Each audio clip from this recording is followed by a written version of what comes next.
Hey guys, welcome back to my YouTube channel. Please subscribe to Kongkat channel. Pinia video bangge reaction video si selam pon thulo la si nang le tum lang long le lang polote nili screen long lang pon noi nili nang pak lang pon po lunamen ke ong supi pu la si nili ta lang me ong mai di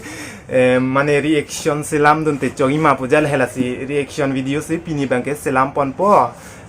ceparjan atum bangke Prince rong hang pen lili rong pharpi la si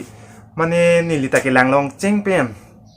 ning dok khak pujalo alun tar ju misen pen ki kam ki lun se ta me lang misen pujal la si ne pini bang ke reaction video si paklang pon pon ang le tum lang le lang polote la video long screen long ne paklang pon po nang le tum lang pon pha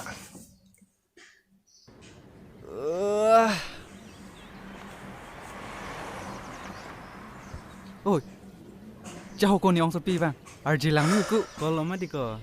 Hey, kok mesen aling le nang ong sopi lapi mah, nang pale sedang nang mesen lo, mana aktor aktris tamane cilon pik pik pojal.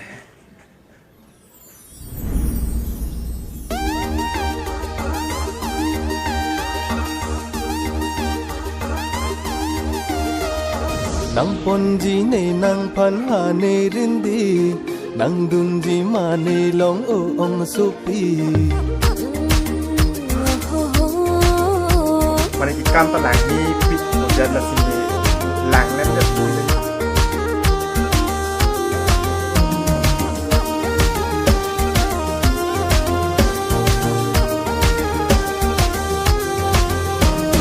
Nang ponji ne nang phan ha ne rindi nang dun ji ma ne long o ong supi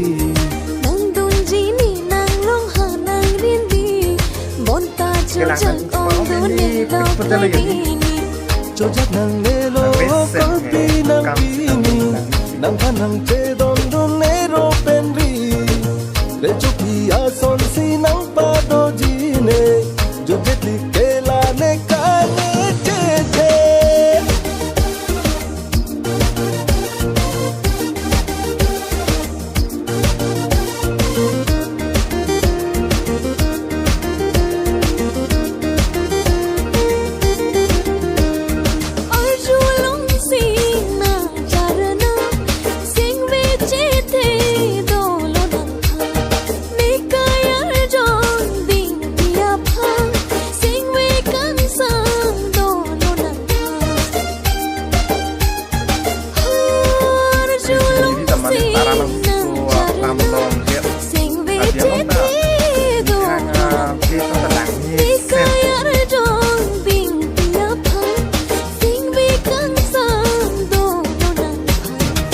Sen nang chê thế ta mê ô bong nang nê pan Dòng hê đu về mong về bóng si ta mê Nê ma gai tung về đi hô tu bên cái kê Đô đi kê bong là nê cái nê chê tê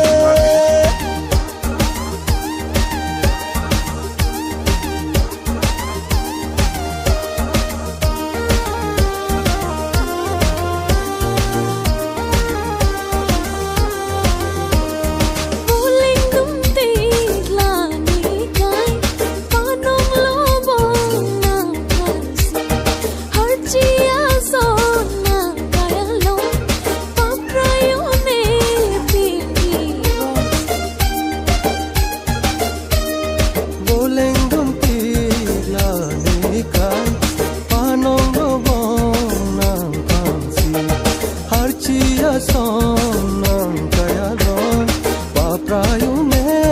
pinji don paprayu ne lo bong la nang mang te seng vi a klong si ring vi ve lo bong ne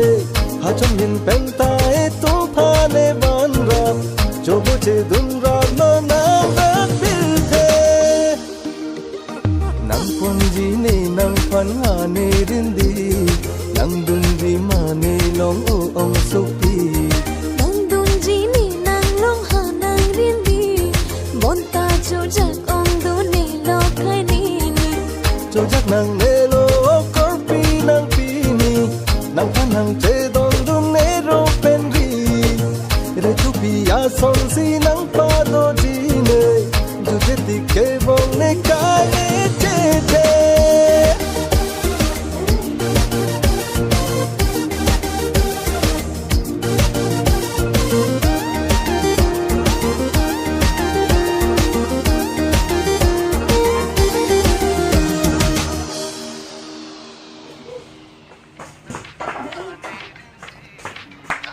supi O kopi lo? ngalo dampo Damde, nang kijoy.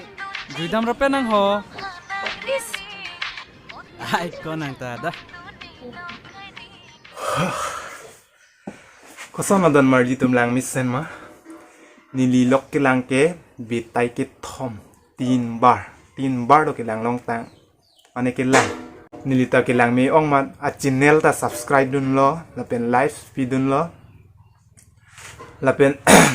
jong sinang li tum ta nila nili channel ta subscribe ilang pulote subscribe